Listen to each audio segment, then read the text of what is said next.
Greetings everyone, my name is Business. Konnichiwa, I'm Kawaii Critic. And today we're here to review My Little Pony Season 8, Episode 3, The Mod Couple. So, we began this episode with Mod-san telling some jokes about Earth ponies. And she's going over well, at least with Pinky-san. As soon as she speaks up, then everyone decides to laugh. So who knows if that room was really in the mood for that type of comedy, or if those jokes really landed at all. Well, guess we'll never know. Anywho, from there, we finally see that the intro has now changed its imagery. Music and words are still the same, but at least they caught us up on what the main 7 are doing now, along all the other new creatures, and so on and so forth. So, after this new intro, we see that Maud is too busy, and she's trying to explain something, but she's cut off by Pinkie Pie. Now, this is normally the part where we would say, well, talking would have explained everything.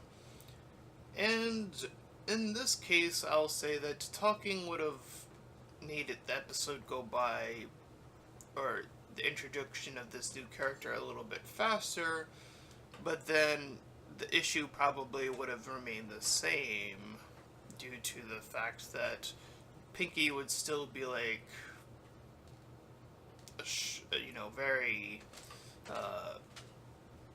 very shocked, if you will.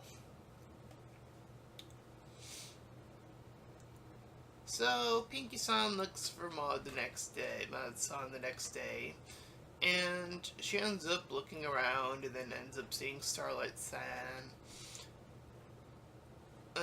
So she doesn't find what she's looking for. So Starlight-san says she will look for her instead, while Pinkie-san goes for the cake. So she meets this stallion named Mudbriar, and from there he's waiting and perhaps thinking, and Pinkie has not the patience for this, as she's trying to get this gift. So he finally explains what he was doing, which was trying to figure out what he was trying to say, whether it being a goodbye or a see you later. And he ended up saying goodbye.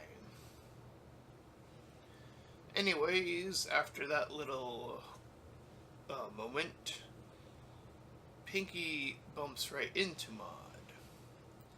Pinkie-san once again cuts off Maud, dragging out this whole reveal that we kind of already see now that we've seen the character. And oddly enough, they choose to say that she has a boyfriend. Now, I pull attention to this because she repeats the word like 4 times in a row. And from what I understood in the past, I always assumed that the term was very special, some pony. Unless that's only a thing that occurs on Hearts and Hooves Day. But if that's the case, then why not Italian friend, or cult friend, or something that revolves around ponies?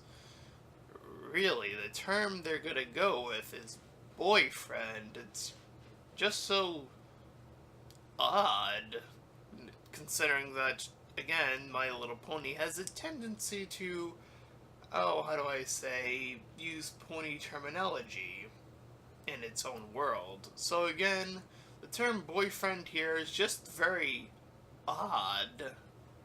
And again, they keep pointing it out, so I thought it'd be something worth bringing up, because, again, it's just so odd.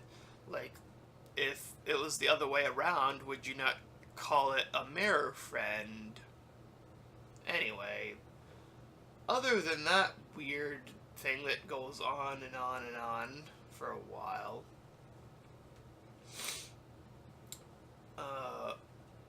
we see that Maud-san brings up that Mudbriar-san from before. We see that he's into sticks, indicated by his cutie mark. And Pinky wants to know why they even hooked up. So they both discuss that they met at a show that featured apparently both rocks and sticks. So technically they were both right, and they use the term technically quite a bit in this episode as well. We have a quick moment where her boulder meets his stick. I don't remember either of the names, even to this day. I don't remember the boulder's name. If it's just boulder, then whoops. The stick also has a name, but I don't know it as well. Anywho, Pinky-san is upset and is talking with Starlight-san, who brings up the points that there are a lot of these two. She mentions how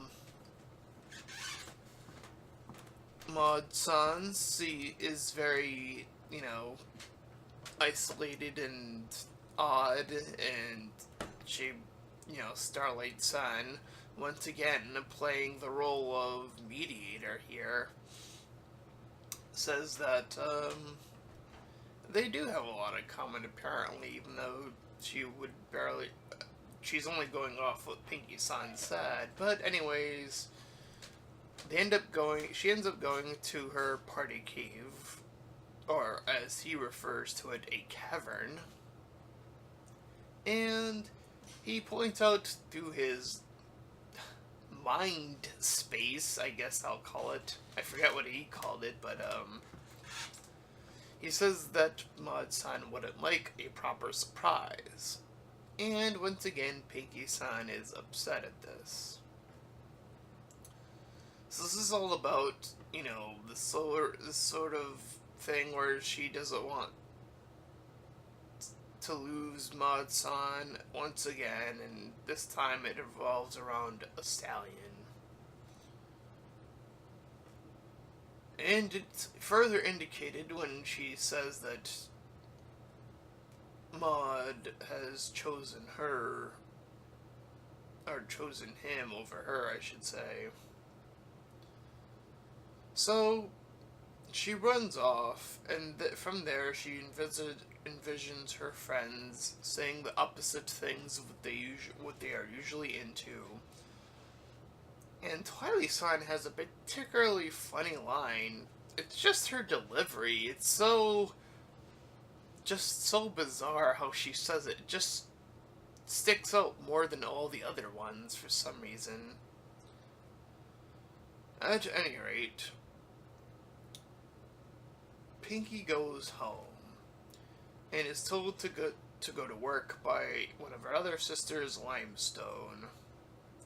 But she's too upset to even get into it, so Limestone shows her a rock and tells her that the rock is a different color than what she's clearly seeing. And then she breaks the rock, showing that there was a hidden gem inside, and that is what Maud was seeing, and she later declares that this was a clever metaphor, and that Pinky was only seeing that surface part, while Maud, again, was seeing the gem. It was a really touching moment. And it kind of goes into the moral of, this is what Maud wants. This is, again, kind of similar to that episode where Pinky wanted Maud to stay. This was more about what Maud wanted. and doing things her way because this was about her. So, Mad-san has an idea where Pinky-san is able to pull up a surprise party where Maud-san does not have to visit and be with her remaining smaller group of friends and slash boyfriend. And that is where we close off this episode. While the moral is something we've seen before, since it does revolve around boyfriend and girlfriend material, I guess that's going to be the term both ways. I don't know yet if that's the case, but anyways, it does seem like it's more focused once again on adults, which kind of also goes in with the first two-parter as well. You know, it was about like the moral could be directed toward children as well, but since it was about teaching, it could also be referred to adults as well. So once again, as far as season 8's going, as far as the morals, it does seem like there's this bigger split between the morals that are between the kids, and you know, the way that it's executed seems like it's more focused on adults now. And from here, we see that I guess this is going to be a reoccurring couple or something. Regardless, this episode was okay. It kind of goes from place to place, from area to area, and he does kind of slow the episode down a little bit, but that is his character. It's meant to sort of irritate Pinky to the point of not, saying that she doesn't even want to be his friend or whatever. So there's that. So the pacing can deteriorate on the audience as well. That could be a consequence of that character, but other than that, this episode was fine as it is. And that is our review of this episode. Stick tap ting tong tori! And if you liked this review, then please feel free to like, comment, and subscribe. And until next time, everyone, farewell.